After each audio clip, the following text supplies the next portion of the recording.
بسم اللہ الرحمن الرحیم۔ السلام علیکم۔ روزانہ نئی ویڈیوز دیکھنے کے لیے ہمارا چینل سبسکرائب کریں۔ سیدنا عثمان رضی اللہ عنہ کا زمانہ خلافت تھا۔ عبداللہ بن ابی سرخ مصر کے گورنر تھے۔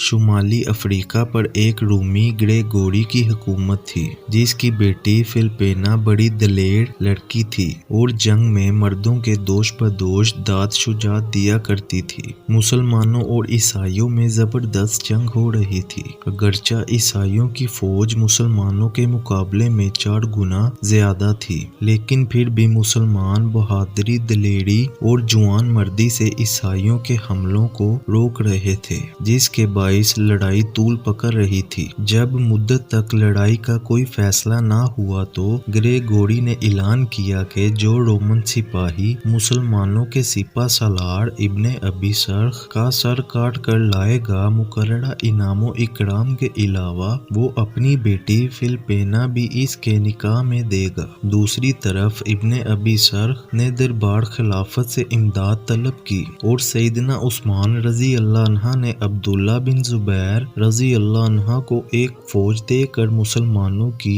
امداد کے لیے روانہ کیا۔ فلپینا جیسی حسین، خوبصورت اور بہادر لڑکی کو حاصل کرنے کو کون خواہش مند نہ تھا۔ عیسائی نوجوانوں میں اس خوشخبری سے ایک نیا ولولہ اور جوش پیدا ہو گیا اور ان کی ہر ممکن کوشش تھی کہ جس طرح بھی بن پڑھے ابن ابی سرخ تک پہنچ جائیں۔ اس کوشش میں کتنے ہی عیسائی نوجوان خاک و خون میں تڑپ کر رہ گئے، لیکن اس کے باوجود ان کی کوشش میں کمی نہ آئی۔ یہ حالت دیکھ کر مسلمانوں میں قدرے گھبراہٹ پیدا ہوئی۔ آخر فوج کے چیدہ افسروں نے بیٹھ کر یہی فیصلہ کیا کہ ابن ابی سرخ میدان جنگ میں نہ جائیں، تاکہ کہیں ایسا نہ ہو کہ ان کو کوئی تکلیف پہنچے۔ ابن ابی سرخ اگرچہ اسے پسند نہ کرتے تھے، مگر سب کے مشورے کو قبول کرنا پڑا۔ اب میدان جنگ میں جانے کی بجائے اپنے خیمے میں ہی رہنے لگے۔ اس دوران عبداللہ بن زبیر رضی اللہ عنہ بھی کمک لے کر پہنچ گئے، مگر انہیں یہ دیکھ کر بہت تعجب ہوا کہ مسلمان تو لڑ رہے ہیں مگر سردار خیمے میں آرام کر رہا ہے۔ سیدنا عبداللہ بن زبیر رضی اللہ عنہ سیدھے ابن ابی سرخ کے خیمے میں گئے اور کہا کہ ایک یہ بہادر سپہ سالار کے شایان شان نہیں کہ وہ خود تو آرام سے بیٹھا رہے اور دوسرے مسلمان میدان جنگ میں لڑیں۔ آپ نے ان سے پوچھا کہ کیا آپ کو شہادت کی موت پسند نہیں؟ ابن ابی سرخ نے جواب میں تمام واقعہ سنایا اور کہا کہ سب دوستوں کے مشورے سے مجبوراً میں نے ایسا کیا ہے۔ عبداللہ بن زبیر رضی اللہ عنہ نے مسکرا کر کہا کہ آپ بھی اعلان کر دیتے کہ جو گریگوری کا سر کاٹ کر لائے گا، گریگوری کی بیٹی اس کے ساتھ بیاہ دی جائے گی۔ چنانچہ یہ اعلان کر دیا گیا۔ کمک آ جانے سے جنگ نے شدت اختیار کر لی۔ نصف دن تک تمام میدان لاشوں سے اٹ گیا تھا۔ مسلمانوں میں عبداللہ بن زبیر رضی اللہ عنہ کے حملے بہت ہی خوفناک تھے۔ وہ بجلی کی سی تیزی کے ساتھ دشمن کے قلب میں گھس جاتے اور منٹوں میں صفوں کی صفیں صاف کر آتے۔ عبداللہ بن زبیر رضی اللہ عنہ کے جرأت مندانہ حملوں کو دیکھ کر فلپینا کئی مرتبہ ان کے مقابلے پر آئی، مگر انہوں نے ہر مرتبہ اس کا وار بچا کر اس پر حملہ کرنے سے گریز کیا۔ وہ نہیں چاہتے تھے کہ ایک بہادر مسلمان کا ہاتھ ایک عورت پر اٹھے۔ آخر انہوں نے اپنے دستے کے ساتھ زوردار حملہ کیا کہ گریگوری کے محافظ دستے تک پہنچ گئے۔ لوہے سے لوہا بج رہا تھا۔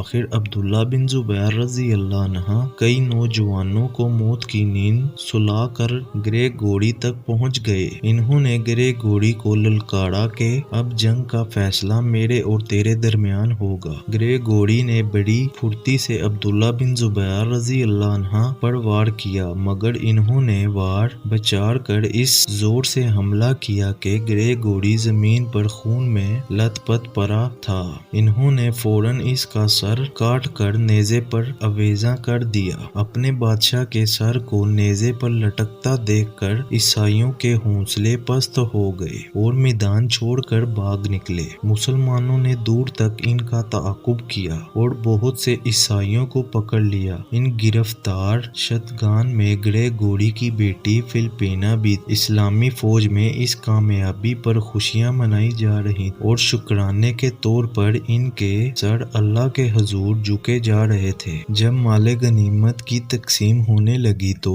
عبداللہ بن زبیر رضی اللہ عنہ وہاں موجود نہ تھے۔ ابن ابی سرخ نے انہیں بلایا اور فرمایا کہ اعلان کے مطابق فلپینا تمہاری ہے، لیکن انہوں نے یہ کہہ کر انکار کر دیا، میں نے جس پاکیزہ جذبے کے تحت جہاد کیا، میں اسے کوئی انعام لے کر آلودہ نہیں کرنا چاہتا۔ امیر کو حق ہے فلپینا جس کو چاہے دے دے، میں اس حق سے دستبردار ہوں۔ میدان جنگ میں فلپینا بھی عبداللہ بن زبیر رضی اللہ عنہ کی جرأت و بہادری کو دیکھ چکی تھی اور یہ بھی دیکھ چکی تھی کہ وہ خود کئی بار ان کی تلوار کی زد میں آئی، مگر انہوں نے اس پر حملہ کرنے سے گریز کیا تھا، اور جب اس نے حملہ کیا تو اس کے وار کو بچا کر کبھی جوابی حملہ نہ کیا۔ وہ سیدنا عبداللہ بن زبیر رضی اللہ عنہ کی شجاعت اور شرافت سے اس قدر متاثر ہو چکی تھی، اس نے کہہ دیا کہ عبداللہ بن زبیر رضی اللہ عنہ کے سوا کسی کو حق نہیں کہ میری طرف آنکھ اٹھا کر بھی دیکھے۔ میں خوشی سے اسلام اور اس کی غلامی قبول کرتی ہوں۔